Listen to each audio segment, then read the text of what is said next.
بسم اللہ الرحمن الرحیم۔ حضرت اقبال کی شاعری سٹارٹ ہوتی ہے 19ویں صدی کے اندر، جب 1900 سے پہلے کا وقت چل رہا ہے، ٹھیک ہے۔ اقبال نے اس زمانے میں ہی جب وہ سیالکوٹ میں موجود ہے وہیں پہ شعر کہنا شروع کر دیا تھا، اور ایج کیا ہے حضرت اقبال کی؟ ایج وہی کوئی 22-24 سال ایج ہے، ٹھیک ہے۔ ہم سب لوگوں کو پتہ ہے کہ علامہ اقبال اراؤنڈ 1876، کچھ روایات میں 1874 کی بھی بات ہے، لیکن 70s ہی ہے، یہ کنفرم ہے۔ تو اب اگر 1900 سے پہلے وہ شاعری شروع کرتے ہیں تو اس کا مطلب بہت زیادہ ینگ ایج ہے۔ تو اقبال کی شاعری کا وہ زمانہ جب وہ سیالکوٹ میں شعر کہہ رہے ہیں، کہا یہ جاتا ہے کہ حضرت اقبال کے اس جوہر کو نکالا کس نے؟ وہ مولوی میر حسن صاحب نے نکالا، جو ان کے استاد تھے، اور اقبال کی ساری زندگی میں اس کی چھاپ رہی۔ جب علامہ اقبال کو سر کا خطاب دیا جانے لگا تھا، ساری ڈاکومنٹیشن ہو گئی، سب کچھ ہو گیا، تو اقبال نے کہا کہ پہلے آپ سر کا خطاب میرے استاد کو دیں گے، پھر مجھے دیں گے۔ اچھا، اقبال سے پوچھا گیا کہ اقبال ان کی کوئی تصنیف بتا دیں، مطلب کوئی رائٹ اپ ہے، کوئی بک ہے، تو تبھی انہیں ایوارڈ ملے گا نا، ایسے تو نہیں ایوارڈ ملے گا۔ اقبال فرماتے ہیں کہ میں خود ان کی تصنیف ہوں، تو جب تک انہیں ایوارڈ نہیں دیا جائے گا، سر کا خطاب نہیں دیا جائے گا، میں ایکسیپٹ نہیں کروں گا۔ پھر واقعی ان کو وہ سر کا خطاب دیا گیا، تب حضرت اقبال نے وہ ٹائٹل قبول کیا۔ آج کے دور میں تو ہمیں اپنا استاد بھول ہی جاتے ہیں نا، اپنے ٹیچرز جو ہیں وہ بھول جاتے ہیں۔ تو میں ایک وجہ یہ بھی سمجھتا ہوں کہ حضرت اقبال کی پرسنالٹی میں وہ جو ادب کا عنصر تھا، وہ جو اپنے استاد کا ادب کرنے والی چیز تھی، اس نے بھی اقبال کو بڑا دوام دیا، بڑا مشہور کیا۔ تو اقبال کی شاعری کا جو پہلا دور ہے وہ 1905 تک ہے، ٹھیک ہے، جو کنسیڈر کیا جاتا ہے۔ اور اردو کی جو پہلی کتاب علامہ اقبال کی آتی ہے وہ 1924 میں آتی ہے۔ اس کتاب کے آنے سے پہلے اقبال کی 3 کتابیں آ چکی ہیں۔ بانگ درا سے آنے سے پہلے اقبال کی 3 کتابیں آ چکی تھیں۔ پہلی تھی اسرار خودی۔ یہ اسرار نہیں ہوتا، اسرار ہوتا ہے۔ اسرار ہوتا ہے زور دینا، اور اسرار ہوتا ہے بھید، راز۔ اسرار خودی۔ دوسری آتی ہے رموز بے خودی، فارسی ہے۔ تیسری آتی ہے پیام مشرق، اور پھر یہ آتی ہے بانگ درا، جو اردو میں۔ اب اقبال اردو سے فارسی میں کس طرح چلے گئے، یہ بھی آپ کے سامنے میں ذکر کرنا بھی ضروری سمجھتا ہوں۔ لیکن اس بانگ درا کا خاصہ یہ ہے کہ اس میں اقبال کے 3 ادوار کی شاعری موجود ہے، 3 دور کی ہے۔ ایک 1905 تک، 1905 سے 1908 تک جب اقبال ملک میں نہیں تھے، اور پھر 1908 سے آنورڈ 1924-23 جب تک یہ بک آئی ہے، تب کی شاعری اس کے اندر ہے۔ تو اقبال کی پوری تھاٹ جو ہے کہ وہ فطرت کی تعریف سے شروع کر کے اپنے خالق کی محبت تک، یہ ساری کی ساری بات اسی بک کے اندر آپ کو کلوز ہوتی ہے۔ ساری کتابیں پڑھنی چاہیے، لیکن یہ خصوصی طور پہ بانگ درا جو ہے وہ ہمیں پڑھنی چاہیے، کیونکہ اس میں اقبال ہر طرح سے اس کا ایولیوشن بھی آ جاتا ہے۔ ایولیوشن کا مطلب کہ ان کا تھاٹ پروسیس مرد مومن سٹارٹ ہوا نا، ان کا جو خودی کا کانسیپٹ ہے وہ ایوالو کیا اسی ٹائم کے دوران۔ یہی وہ ٹائم تھا جب خودی کا ان کا کانسیپٹ بھی ایوالو کرتا ہے۔ پہلے تو سمپلی یہ تھا نا کہ حضرت انسان ہے، یہ اشرف ہے۔ پھر جب انسان کو اقبال کہتے ہیں کہ یہ اس دنیا کو چلانے والا بھی یہی ہے، اس کے ہاتھ میں ڈور دے دی گئی ہے، صرف اس نے پروفٹ صلی اللہ علیہ وسلم کا پکا غلام اپنے آپ کو ثابت کرنا ہے. جس دن اس نے پراپر ان کا غلام ثابت کر دیا تو یہ راکب بن جائے گا, سوار بن جائے گا ہر چیز کا, اس کے ہاتھ میں آ جائے گا سب کچھ. تو اقبال کی جو پہلی نظم جو مشہور ہوئی وہ ہمالہ ہے, اور وہ بانگ درا میں پہلی نظم کے طور پہ شامل ہے. تو یہ اقبال کی طالب علمی کا زمانہ ہے جب اقبال سیالکوٹ سے لاہور آ جاتے ہیں گورنمنٹ کالج میں. گورنمنٹ کالج میں آنے کے بعد وہاں پہ لوگوں نے انسسٹ کرنا شروع کیا آہستہ آہستہ. اقبال نے جو ادبی سٹنگز ہوتی تھی, جیسے آج ہمیں توفیق ملی اس زمانے میں یہ کام کرنے کی, اس طرح کی ادبی سٹنگز ہوتی تھیں, اس میں اقبال جانا شروع ہوئے. اور وہاں پہ جب اقبال نے یہ نظم سنائی تو لوگ حیران رہ گئے کہ اقبال یہ اس عمر میں چھوٹا سا جوان نوجوان یہ کیسے اتنی پختہ شاعری کر رہا ہے. اچھا, اس دوران اقبال نے جو داغ دہلوی ہیں مشہور شاعر ہیں, اس زمانے میں ان کا بھی بڑا ڈنکا بجتا تھا. ڈنکا بجنے سے مراد وہ بہت زیادہ مشہور تھے, دربار کے ساتھ بھی منسلک تھے, اس وجہ سے وہ بڑے مشہور تھے. تو سارے شعراء میں یہ فیشن تھا یا ضرورت تھا, آپ سمجھ لیں, سارے کے سارے اپنا کلام لکھتے تھے, داغ صاحب کو بھیجتے تھے, داغ صاحب اس کو صحیح یا غلط قرار دے کے, مطلب اس کی اصلاح ہم اس کو کہتے ہیں, اصلاح کر کے وہ واپس بھیجا کرتے تھے خط کی فارم میں. تو حضرت اقبال نے داغ کو بھی اصلاح کے لیے گزارش کی, اور بہت جلدی داغ نے اقبال کو کہہ دیا کہ آپ کی شاعری میرے پاس اصلاح کے لیے نہیں آنی چاہیے, آپ آلریڈی پرفیکٹ ہیں. اچھا, اب جب اقبال اردو کی نظم تھوڑی بہت لکھ رہے ہیں تو ایک دفعہ کسی محفل میں اپنے دوستوں کے ساتھ بیٹھے ہیں تو لوگوں نے کہا اقبال آپ تو اردو میں ہی شاعری کر سکتے ہیں, ٹھیک ہے, آپ اس سے ملتی جلتی بات کہی کہ آپ فارسی میں شاعری نہیں کر سکتے. تو اقبال اسی دن گھر گئے, جتنے بھی انٹلیکچوئلس ہوتے ہیں نا وہ چیزوں کو چیلنج سمجھ کے لے لیتے. اقبال گھر گئے اور جا کے انہوں نے فارسی پہ سوچنا شروع کر دیا, اور جب اگلے دن صبح بیدار ہوئے تو ان کی 2 غزلیات ریڈی تھی. اور وہاں سے جب اقبال نے وہ اشعار کہے تو اقبال کو خود بھی آئیڈیا ہوا کہ میں اردو کی بجائے فارسی میں زیادہ بہتر اظہار کر سکتا ہوں.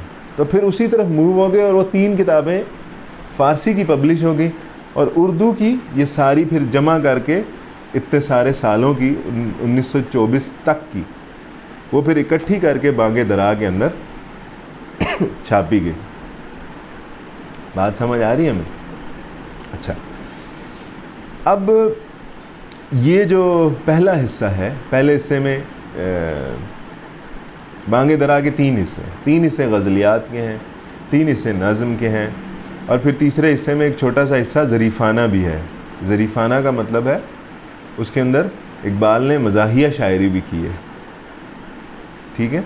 تو یہ بات بھی ہمیں بہت کم لوگوں کو پتہ ہوتی ہے کہ اقبال نے ایسی شاعری بھی کر رکھی ہے جس کے اندر انگریزی الفاظ بھی استعمال کیے ہیں. اس کے قافیے باندھے ہیں اقبال نے. قافیے کا مطلب ہوتا ہے ہم وزن جو الفاظ, ہم آواز الفاظ جو آ رہے ہوتے ہیں کسی بھی شاعری میں, شعر کے آخر پہ ایک جیسے الفاظ جو آ رہے تھے اسے ہم قافیہ کہتے ہیں. تو یہاں پہ یہ جو آپ کے سامنے صرف اور صرف 13 غزلیات ہیں, یہ 13 غزلیات جو پہلے حصے کے اندر ہیں, ان کے اندر اقبال اپنے رب سے باتیں کرتا ہے اور رب کی تلاش کی باتیں کرتا ہے, اللہ کو ڈھونڈنے کی باتیں کر رہا ہے, اللہ کہاں پہ ہے, کیسے ہے, عشق حقیقی کی طرف. تو یہ ہم نے کیا کہا, یہ پہلا حصہ اقبال کا جو پہلا دور ہے وہ کب کا ہے, 1905 تک کا. تو آپ مجھے بتائیے ایک شخص as per documents at maximum 1905 تک وہ 29 سال کا ہے, اگر 1876 سے آنورڈ لگایا جائے.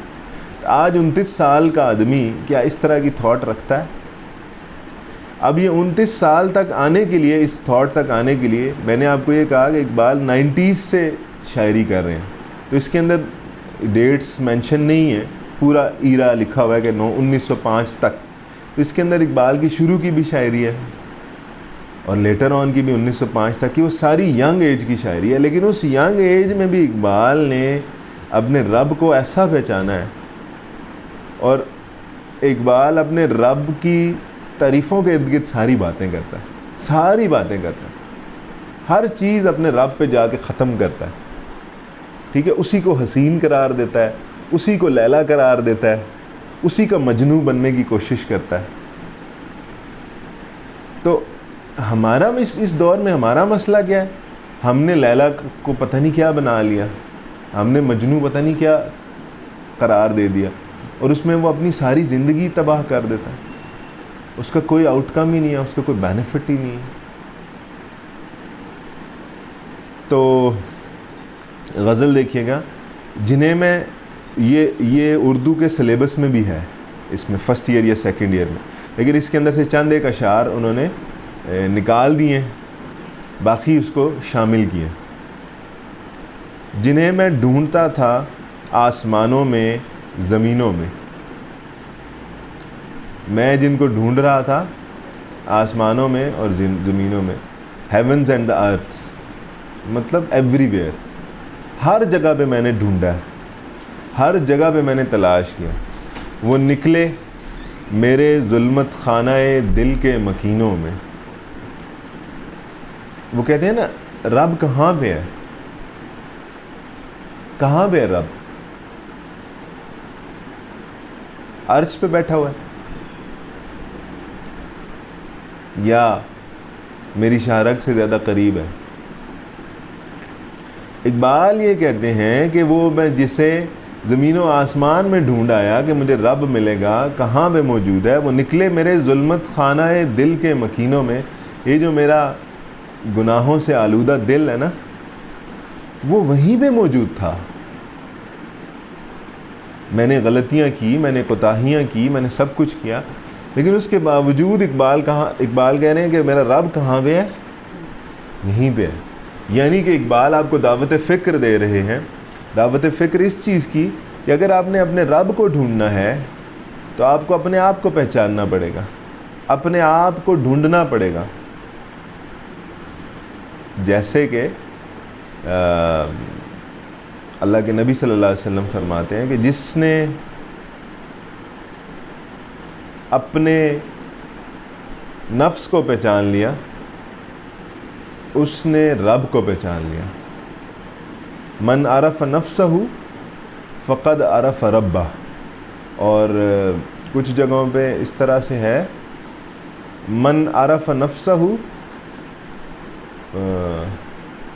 فقد وجد ربہ، ٹھیک ہے، کہ ہر صورت میں اس نے پہچان لیا، ہر صورت میں اس نے اپنے رب کو، جس نے اپنے آپ کو پہچان لیا اس نے اپنے رب کو پہچان لیا۔ ہم نے کبھی انالیسس کیا اپنا کہ اللہ نے ہمارے اندر کتنی کوالٹیز، کتنی ایبلٹیز، کتنی ساری چیزیں رکھ دی ہیں؟ چھوٹی سے چھوٹی چیز سے آپ سٹارٹ کریں، بڑی سے بڑے انٹلیکٹ تک آپ چلے جائیں۔ آج اب ہواؤں میں اڑ رہے ہیں، آج اب اسپیس کے اندر اسپیس شٹلز میں ٹریول کر رہے ہیں، آج اب چاند پہ جا کے بیٹھے ہوئے ہیں، آج اب اس پہ مریخ پہ جا کے بیٹھنے کی باتیں کرتے ہیں۔ یہ کیسے ہو رہا تھا؟ کیسے ہو رہا ہے سب کچھ؟ اس خالق کے بخشے ہوئے انٹلیکٹ کی بنیاد پہ، اس خالق کی بخشی ہوئی ایبلٹی کی بنیاد پہ۔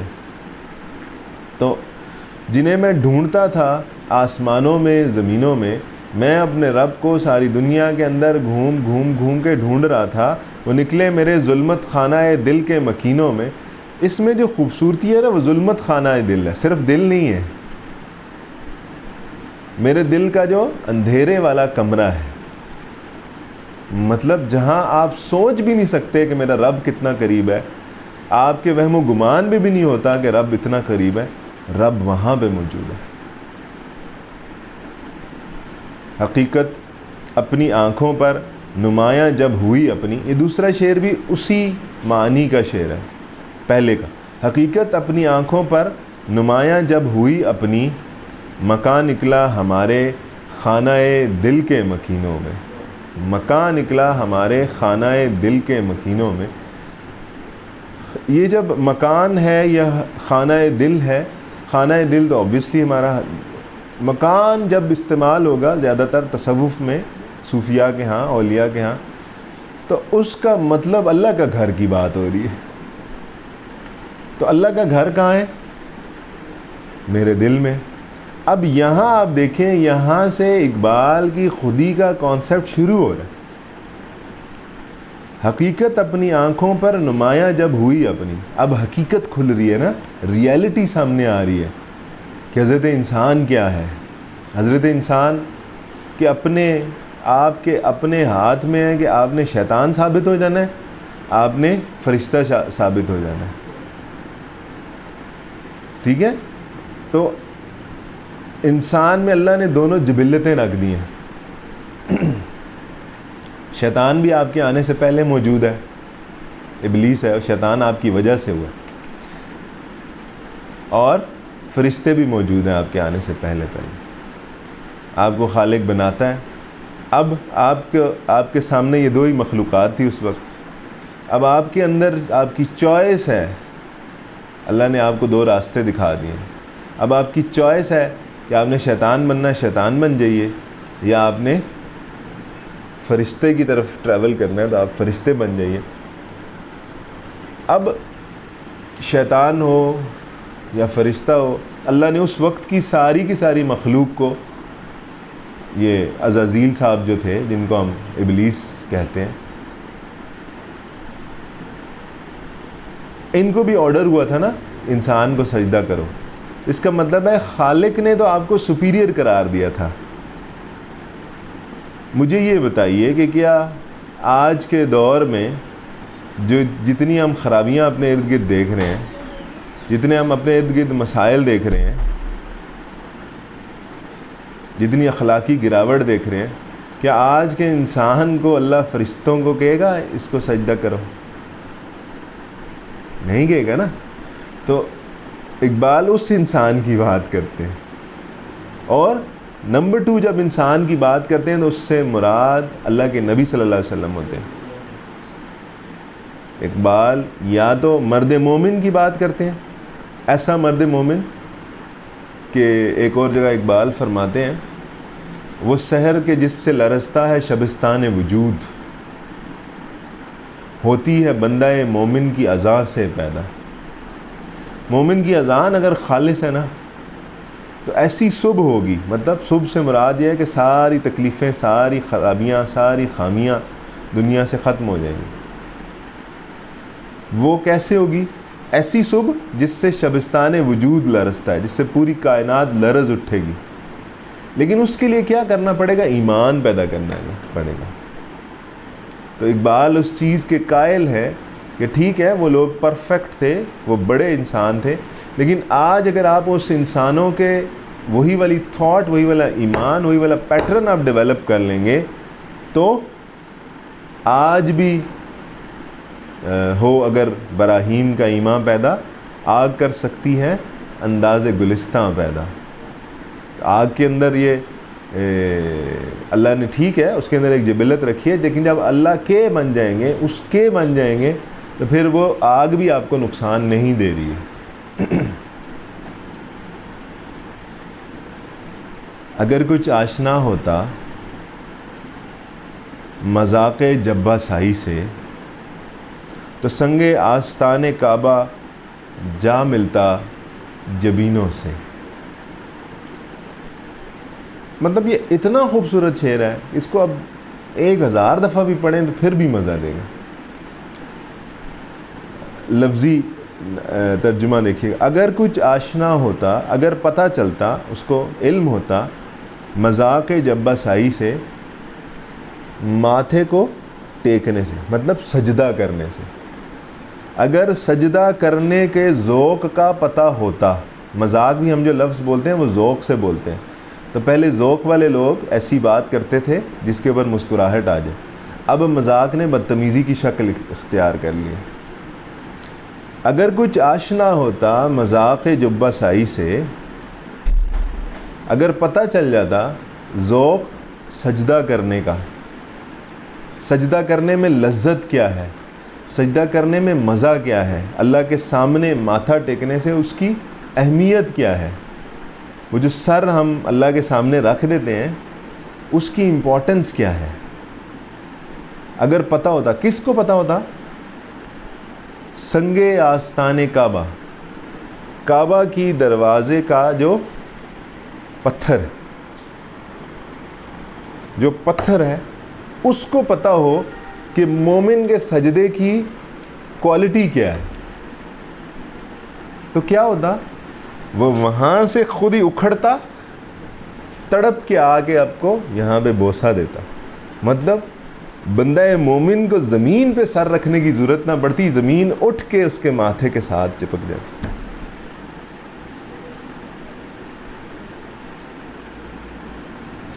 اگر کچھ آشنا ہوتا، سمجھ آ رہی ہے بچوں؟ ہیں مریم سمجھ آ رہی ہے بیٹا؟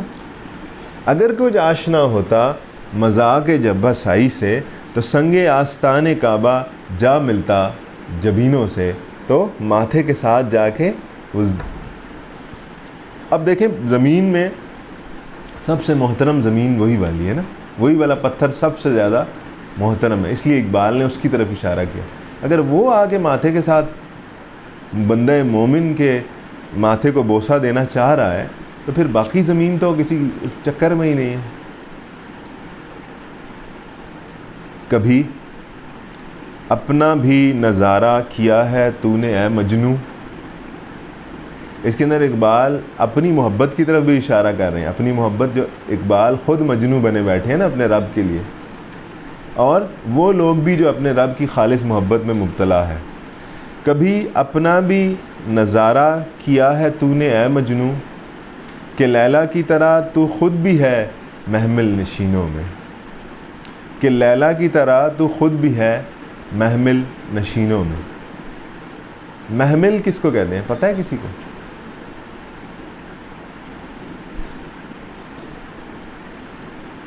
محمل کہتے ہیں اونٹ کے اوپر جو ایک کمرہ نما ہودج بنایا جاتا ہے، ٹھیک ہے، اس کے اندر عمومی طور پہ وی آئی پیز کو یا خواتین کو بٹھایا جاتا تھا. ٹریول کر رہا ہے اونٹ اور اس کے اندر وہ ایک کمرہ سا بنا لیا گیا، اب اس کے اندر وہ بیٹھا ہوا ہے. تو یہاں پہ اقبال اگر لفظی طور پہ دیکھیں تو کیا کہہ رہے ہیں کہ مجنوں صاحب آپ نے اپنے آپ کو دیکھا ہے کبھی کہ جس طرح لیلا اس محمل میں بیٹھی ہوئی ہے ویسے ہی آپ بھی بیٹھے ہوئے ہیں. آپ دیکھیں یعنی کہ کیا مطلب، جس طریقے سے آپ کا رب موجود ہے وہیں پہ آپ کے قریب قریب وہ موجود ہے، آپ بھی اسی طرح محمل نشیں ہیں جیسے وہ محمل نشیں ہیں. یعنی کہ اقبال یہاں پہ ایک ہلکا سا اشارہ کر دوں آپ کو، اشارے سے مراد یہ ہے کہ اس ٹاپک کو ہم نے زیادہ کھولنا نہیں ہے. اقبال کی شاعری میں بہت سارے مقامات پہ وحدت الوجود کا کانسیپٹ نکلتا ہے. وحدت الوجود اولیاء کے ہاں یہ ہے، اس کائنات کو کس نے بنایا؟ اللہ نے بنایا. اچھا، جب انسان اور یہ ساری چیزیں نہیں تھی تو کون تھا؟ جب یہ نہیں ہوں گے تو کون ہوگا؟ اس کا مطلب کیا ہوا کہ یہ جب انسان کہاں سے وجود پایا؟ اللہ سے. کہاں پہ ختم ہوگا؟ اللہ کی طرف. تو ایکچولی اولیاء کا یہ کانسیپٹ ہے کہ یہ جو مخلوق اور خالق ہے یہ دونوں اکٹھے ہیں، ایک ہی ہیں. جب یہ ختم ہو جائیں گے تو اللہ کے وجود میں ضم ہو جائیں گے. جب اللہ کے وجود میں ضم ہو جائیں گے تو اس کا مطلب ہے کہ یہ وجود کون سا ہے؟ ایک ہی، اکیلا وجود ہے. سمجھ آ رہی ہے بات؟ کچھ مشکل تو نہیں ہے یہ کانسیپٹ؟ اگر یہ مشکل ہے تو اسے اگلا پھر ذکر کر دوں، آسان ہے نا پھر تو. اب اگر اس کا مطلب یہ ہوا کہ یہ جب روح اللہ کی طرف ٹریول کر رہی ہے, انسان کی باڈی بھی ختم ہو گئی ہے, اس کا مطلب ہے یہ اس خالق کی ذات کی طرف چلا گیا, اس کا مطلب ہے یہ فنا فی اللہ کی منزل پہ ہے. ایسا ہی ہے. اچھا, اب یہ کہا جاتا ہے کہ جب اب یہ فنا فی اللہ ہو گیا, جب اللہ کی ذات میں فنا ہو گیا ہے تو اللہ کی ذات ہمیشہ رہنے والی ہے.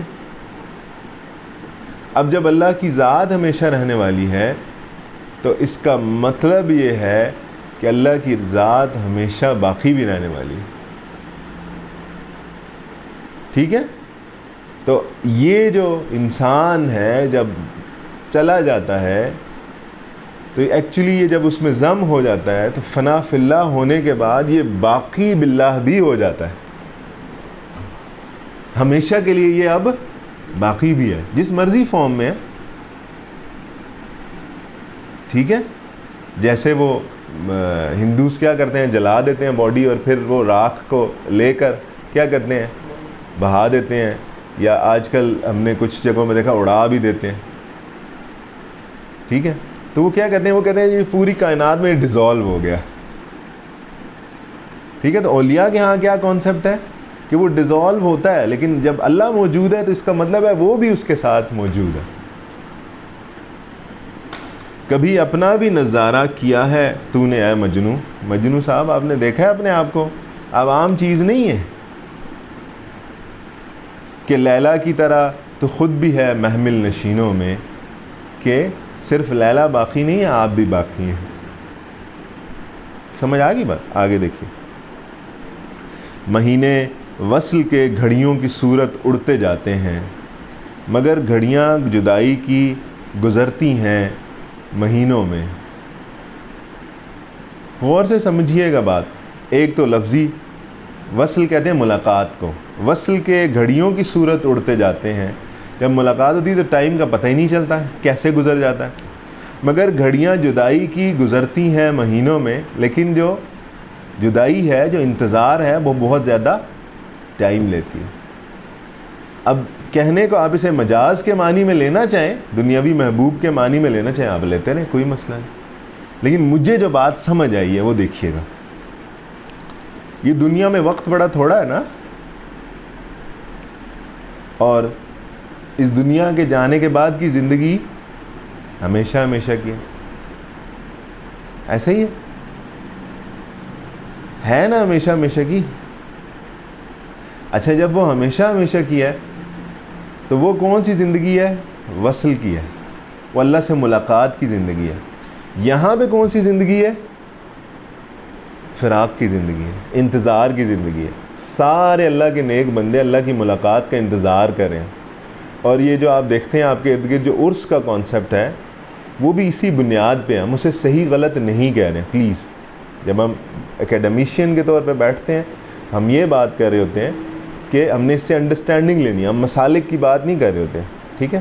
تو میں جب اس طرح بچوں کے ساتھ یا بڑوں کے ساتھ, ٹیچرز کے ساتھ, پیرنٹس کے ساتھ بات کرتا ہوں تو لوگ کہتے ہیں جی نہیں جی یہ تو ہمارا, ہم تو مانتے ہی نہیں ہیں, یہ مانتے نہیں ہیں, ہم مانتے نہیں, یا نہ مانتے کی بات نہیں کریں.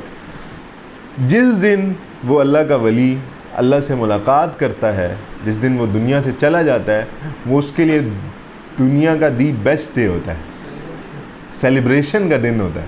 تو اس وجہ سے وہ عرس سیلیبریٹ کیا جاتا ہے. تو مہینے وصل کے گھڑیوں کی صورت اڑتے جاتے ہیں, اس لیے خالق نے بار بار آپ کو کہا ہے کہ اس میں آپ ہمیشہ رہیں گے, ہمیشہ رہیں گے, ہمیشہ رہیں. ہم فیہا خالدون, ہم فیہا خالدون.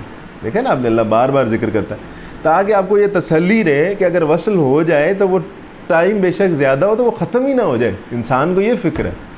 تو اس مسئلے کو حل کرنے کے لیے اللہ آپ کو کہتا ہے بھائی وہ ہمیشہ رہے گا. اور جو گھڑیاں جدائی کی ہیں جو یہاں پہ ہیں, یہاں پہ مہینوں کا مطلب ایکچولی منتھس نہیں ہے.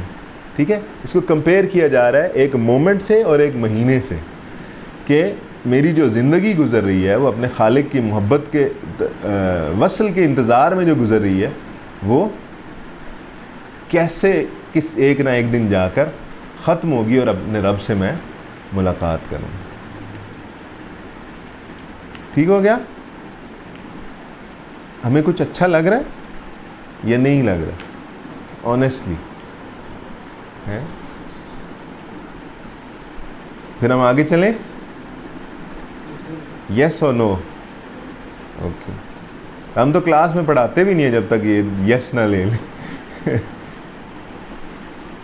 مجھے روکے گا تو ہے ناخدا. اس کو آپ جب ایک دفعہ دو دفعہ اور پڑھیں گے نا بیٹا تو پھر اقبال آپ کے اوپر اسرار کھولنا شروع کر دے گا. اقبال کا کلام ہر دفعہ جب پڑھتے ہیں نئی بات سمجھ آتی ہے. اور کوئی بھی ایسا شخص نہیں ہے جو یہ دعویٰ کر سکے کہ مجھے اقبال کی صحیح سمجھ آئی. ٹھیک ہے, کیا بتائیں آپ کو اقبال کچھ اور معنی آپ کو دے دے, کسی شعر کا کچھ اور معنی آپ کے سامنے آ جائے. مجھے روکے گا تو ہے ناخدا کیا غرق ہونے سے. ناخدا کہتے ہیں ملاح کو. ملاح کس کو کہتے ہیں؟ کشتی چلانے والے کو. ٹھیک ہے, کشتی میں جو چپو چلا رہا ہوتا ہے اسے کیا کہتے ہیں؟ ملاح. تو شاعری میں جب استعمال ہوتا ہے تو ناخدا کا مطلب ایسا جس کے ذمے ہے کہ کشتی کو پار لگانا. مجھے روکے گا تو ہے ناخدا کیا غرق ہونے سے, کہ جن کو ڈوبنا ہو ڈوب جاتے ہیں سفینوں میں. اقبال یہاں پہ ذکر کر رہے ہیں تقدیر کا. تقدیر بھی اقبال کے یہاں تقدیر کا کانسیپٹ بھی ایوالو کیا ہے اوور دا ٹائم پیریڈ. ٹھیک ہے, تو پھر اقبال وہاں تک پہنچتے ہیں کہ خود ہی کو کر بلند اتنا کہ ہر تقدیر سے پہلے خدا بندے سے خود پوچھے بتا تیری رضا کیا ہے. ایام کا مرکب نہیں راکب ہے قلندر, کہ ایام کو وہ خود چلاتا ہے پھر, لیکن وہاں تک جانے کے لیے پھر ہمیں یہ درمیان میں سمجھنا پڑے گا کہ وہ اقبال نے کیا کانسیپٹ دیا ہے کہ ادھر تک آپ پہنچیں گے. وہ اقبال کا کانسیپٹ جو مجھے سمجھ آیا وہ ایک ہی ہے کہ محمد سے وفا تم نے تو ہم تو, جو ایون شکوہ جواب شکوہ بھی ہے وہ بھی اگر آپ اس کو اللہ نے ہمیں زندگی دی موقع دیا تو آپ کے سامنے پیش کریں گے کہ اس میں بھی اقبال اسی پوائنٹ کے ارد گرد رہتے ہیں. بات کی اوپننگ اور کلوزنگ اسی کے ارد گرد ہوتی ہے کہ تم نے اپنے نبی کو چھوڑ دیا, تب تمہارے اوپر یہ عذاب اور زوال آ رہا ہے. ان کا دامن تھام لو تو یہ ختم ہو جائے گا. مجھے روکے گا تو ہے ناخدا. ناخدا صاحب آپ نہیں ہمیں بچا سکتے, بچانے والا کوئی اور ہے. کہ جن کو ڈوبنا ہو ڈوب جاتے ہیں سفینوں میں, کشتی کے اندر بیٹھے بیٹھے بھی ڈوب جائے گا. جن کا نقصان ہونا ہے, جن کا سب کچھ ہونا ہے, جنہوں نے اپنے رب سے لو نہیں لگائی, جنہوں نے تعلق قائم نہیں کیا, جس نے ان سے مانگا نہیں ہے, تو وہ ڈوب جائے گا. یہ آسان کانسیپٹ. آگے دیکھیے, چھپایا حسن کو. دیکھیں اب حسن کی بات کرتے ہیں نا, ہمارا ذہن پتہ نہیں کیوں انفارچونیٹلی ہاں کہ ہمارا جاتا ہے یہ لازمی کسی خاتون کی بات ہو رہی. ٹھیک ہے,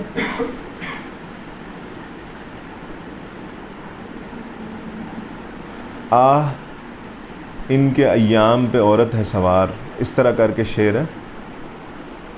ہندوستان کے صورت گر و افسانہ نویس, آہ ان کے اعصاب پہ عورت ہے سوار. تو عورت تو اللہ نے ٹھیک ہے ایک خوبصورت تخلیق ہے اللہ کی, مرد بھی اتنا ہی خوبصورت اللہ نے پیدا کیا ہے, دونوں کو ایبلٹیز اور سکل دی ہیں. وہ کوئی پروڈکٹ تو نہیں ہے یار, یا کوئی آئٹم تو نہیں ہے کہ جس کے ارد گرد آپ اس کی تعریفیں کریں, اس کی مارکیٹنگ کریں. اقبال جب حسن کی بات کریں گے آپ حیران رہ جائیں گے وہ حسن کی بات کیا کرتا ہے. چھپایا حسن کو اپنے کلیم اللہ سے جس نے. کلیم اللہ کون ہے؟ موسیٰ علیہ السلام. ٹھیک ہے, وہ ایک اور شعر ہے نا بڑا خوبصورت ہے اس طرح کا, تو ہل جاتا ہے بعض دفعہ. صوفیاء یہ باتیں کر سکتے ہیں, ہمیں تو ڈر لگتا ہے. کہتے ہیں ہمیں بھی جلوہ گاہ طور پر لے کر چلو موسیٰ, تمہیں غش آ گیا تو حسن جانا کون دیکھے گا. کہا یہ جاتا ہے نا موسیٰ علیہ السلام جلوے کی تاب نہیں لا پائے تھے, تو عاشقان کیا کہہ رہے ہیں؟ وہ کہہ رہے ہیں بھائی ہمیں لے جاؤ, ہم دیکھیں گے, آپ نہ دیکھنا. اللہ اکبر.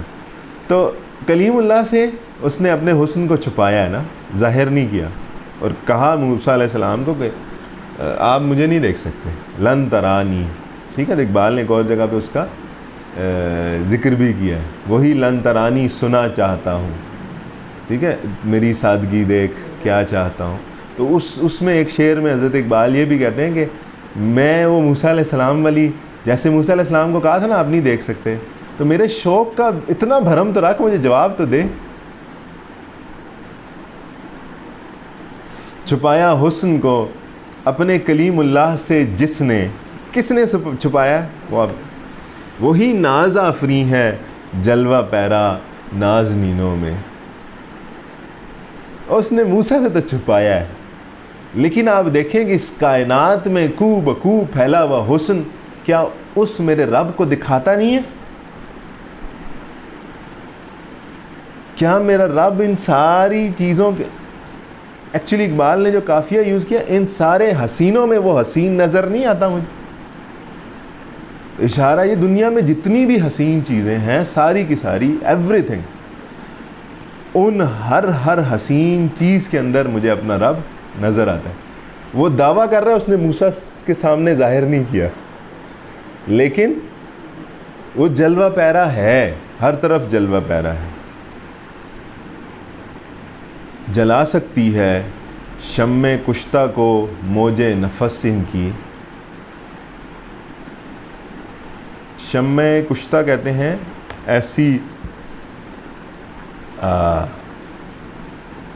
موم بتی جو بجھ چکی, ہاں, جس کی ختم ہو چکی ہے. موج نفس, یہ جو سانس کی موج ہے, ہوا ہے, جلا سکتی ہے. بجھی ہوئی جو آگ ہے اس کو دوبارہ جلا سکتی ہے. کیا؟ کون؟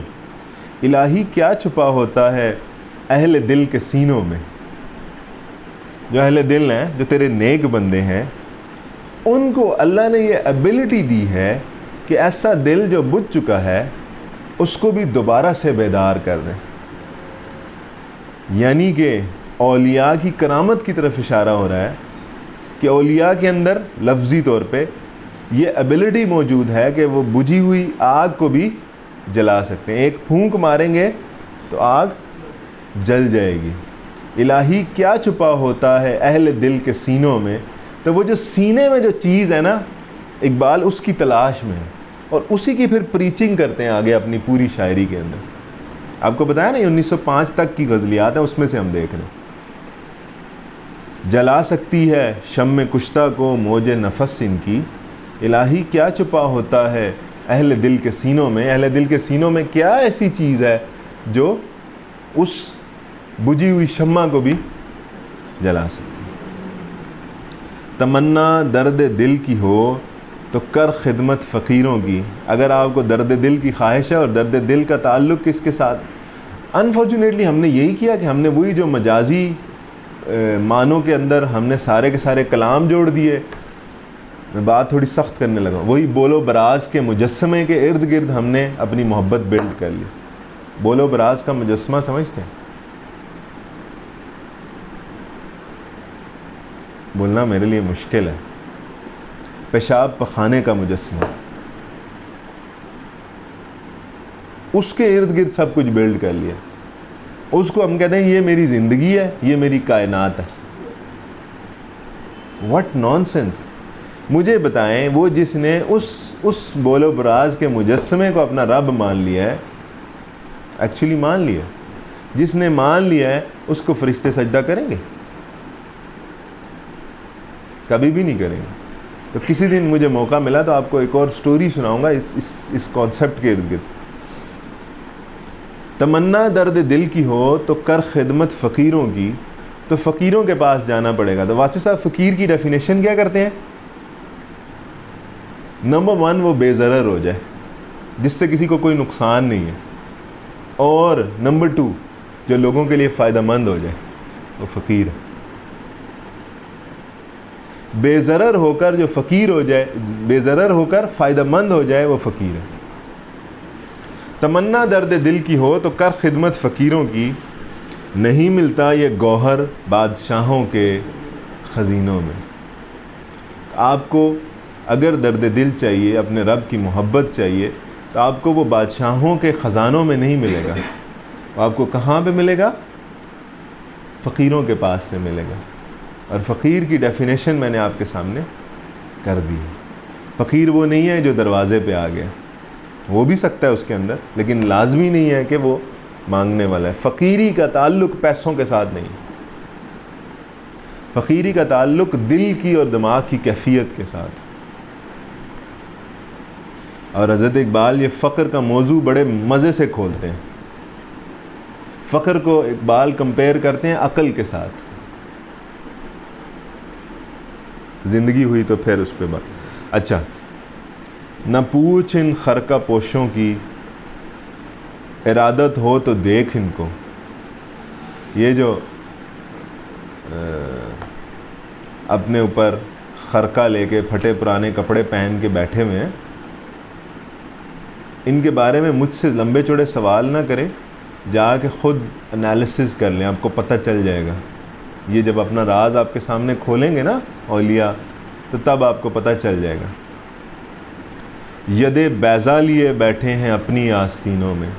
ید بیضا کیا چیز تھی؟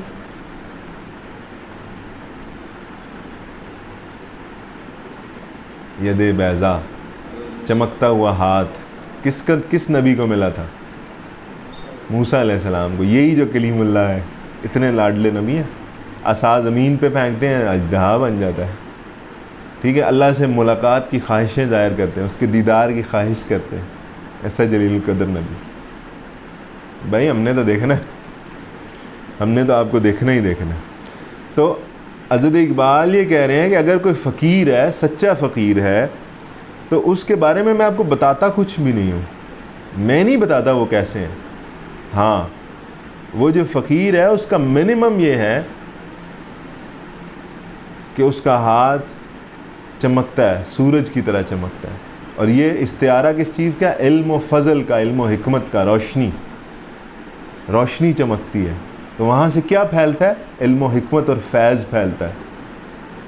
تو حضرت اقبال جو قائل ہے نا، وہ قائل ہیں کہ دنیا میں آپ اتنا علم حاصل کر لو، اتنا علم حاصل کر لو کہ اپنے آپ کو اتنے عظیم سٹیچر پہ فائز کرو کہ اس کے بعد آپ کا رب آئے اور آپ کو بتائے کہ تم نے اس دنیا کا ایکسٹریم علم تو حاصل کر لیا، کمال تم نے حاصل کر لیا، لیکن اس کمال سے بھی بڑا کمال میری محبت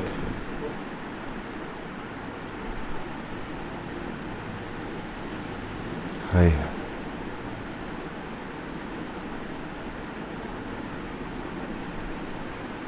ید بیضا لیے بیٹھے ہیں اپنی آستینوں میں، ترستی ہے نگاہ نارسا جس کے نظارے کو۔ اب پھر اقبال ادھری گھوم پھر کے، نارسا کہتے ہیں نہ پہنچنے والی، نگاہ نارسا ایسی نظر جو پہنچ نہیں سکتی۔ ترستی ہے نگاہ نارسا جس کے نظارے کو، میری نظر جس کے نظارے کو ترس رہی ہے لیکن پہنچ نہیں سکتی وہاں تک۔ وہ رونق انجمن کی ہے انہی خلوت گزینوں میں، وہی رونق انجمن کی ہے انہی خلوت گزینوں میں۔ اللہ اکبر۔ ابھی آپ نے کیا ذکر کیا؟ اوپر اولیاء کا ذکر آ رہا ہے نا، دو جگہ پہ آیا۔ تمنا درد دل کی ہو تو خدمت کر فقیروں کی، نہیں ملتا یہ گوہر بادشاہوں کے خزینوں میں۔ پھر نہ پوچھ ان خرقہ پوشوں کی، ارادت ہو تو دیکھ ان کو، ید بیضا لیے بیٹھے ہیں اپنی آستینوں میں۔ ترستی ہے نگاہ نارسا جس کے نظارے کو، وہ رونق انجمن کی ہے انہی خلوت گزینوں میں۔ یہ جو فقیر بیٹھے ہوئے ہیں، آپ اپنے رب کو ڈھونڈنا چاہ رہے ہیں، آپ اپنے رب تک نظر نہیں پہنچا پا رہے ہیں، اس کو دیکھ نہیں پا رہے ہیں۔ یہ جو فقیروں کا دربار لگا ہوتا ہے، یہ جو فقیر بات چیت کر رہے ہوتے ہیں، وہ رب وہاں پہ بیٹھا ہوتا ہے۔ وہ ایکچولی وہ جو ساری بات ہو رہی ہوتی ہے وہ اس کا جلوہ ہوتا ہے۔ وہ رونق انجمن کی ہے انہی خلوت گزینوں میں۔ وہ جو خلوت گزین ہیں، یہ جو اکیلے چھپ چھپا کے بیٹھے ہوئے ہیں اور مجھے یاد کر رہے ہیں، وہ وہاں پہ رونق محفل ہوتا ہے، وہ رب وہاں پہ اپنی جلوہ دکھا رہا ہوتا ہے. تمہاری نظر وہاں نہیں پہنچتی، ان کے پاس جاؤ بیٹھو، تمہیں نظر آئے گا، تمہیں وہ دکھائے گا. کسی ایسے شرر سے پھونک اپنے خرمن دل کو، یہ جو آپ نے دانہ دانہ کر کے اکٹھا کیا ہے نا دل کے اندر، جو بھی وہ جو میں ابھی پہلا کانسیپٹ آپ کے ساتھ ذکر کر رہا تھا کہ آپ نے اپنے آپ کو بلڈ کرنا ہے، بلڈ کرنا ہے، بلڈ کرنا ہے، پھر رب ملے گا. جیسے رومی کے ساتھ ہوا، آپ نے پتہ نہیں، امید ہے سن رکھا ہونا چاہیے کہ رومی کی شاہ شمس سے ملاقات ہوتی ہے. جب ملاقات ہوتی ہے تو شاہ شمس ان کی پچھلے والی ساری کتابیں، کہا یہ جاتا ہے کہ ان کی کتابیں اٹھا کے نہر یا دریا میں ڈال دیتے ہیں. جب دریا میں ڈال دیتے ہیں، اس زمانے میں انک سے لکھا جاتا تھا، کتابیں تو ساری چلی گئی. تو رومی تو بیچارے ہوش و حواس کھو بیٹھے. تو شمس نے کہا اب ہم آپ کو وہ تعلیم دیں گے، اس علم کا کیا فائدہ جو کتابوں کی محتاج ہے. تو اس کے بعد پھر رومی کو وہ تصوف اور علم لدنی عطا کیا گیا. تو اس کے بعد پھر رومی نے وہ جو آج آپ دیکھتے ہیں کہ ہر جگہ پہ رومی رومی ہو رہی ہے، اور حضرت اقبال بھی مولانا رومی سے بہت زیادہ انسپائرڈ ہیں، ان کی پورے کانسیپٹ نقل کرتے ہیں. سمجھ آ رہی بات ہمیں؟ تو آپ کے سامنے کچھ ناسمجھ لوگ یہ بھی کہیں گے کہ او جی اقبال نے تو رومی کو کاپی کیا ہے، مولانا روم کو کاپی کیا. تو میرے سامنے جب کوئی کہے تو میں کہتا ہوں جی بہت اچھی بات ہے، آپ بھی کر کے دکھائیں ذرا. ٹھیک ہے نا، آپ کر کے دکھائیں نا. تو یہاں پہ پھر دیکھیں کون نبی کے علاوہ کون سا ایسا شخص ہے جس کا کوئی استاد نہیں ہے؟ کون سا ایسا شخص ہے جو کتاب، جس نے مختلف آتھرز کو پڑھا ہے، مختلف رائٹرز کو پڑھا ہے، تو وہ رائٹرز کو انفلوئنس تو کریں گے نا. حضرت اقبال کا استاد ہے مولوی میر حسن، پھر ہم کہتے ہیں نہیں داغ سے انہوں نے وہ اصلاح لی ہے، پھر پروفیسر آرنلڈ ہیں. یہ 3 مین ہستیاں جنہوں نے اقبال کے اوپر اثر ڈالا ہے. سمجھ آ رہی ہے ہمیں بات؟ اچھا جی.